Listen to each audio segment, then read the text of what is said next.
Hai, kalau waktu pergi balik tu nampak semua saya nak pergi situ pula. Nak Lego. Okey.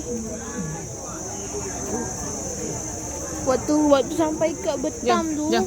waktu sampai ke Betam tu saya nak pergi Speedmart. Okey. Speedmart Betam. Okey. Kalau sempat. Tutup pukul berapa?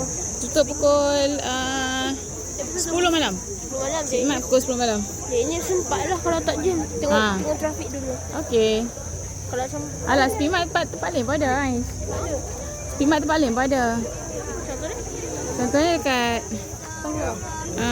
contohnya dekat kat Perlis pun banyak Speedmart.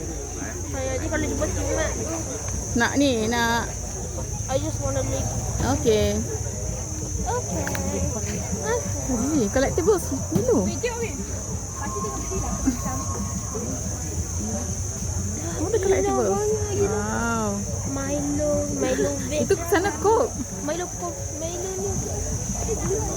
Ni what are this? Coca-Cola pun ada ni. Ha? Coca-Cola. Itulah.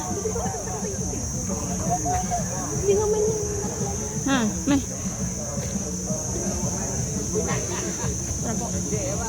I cannot see.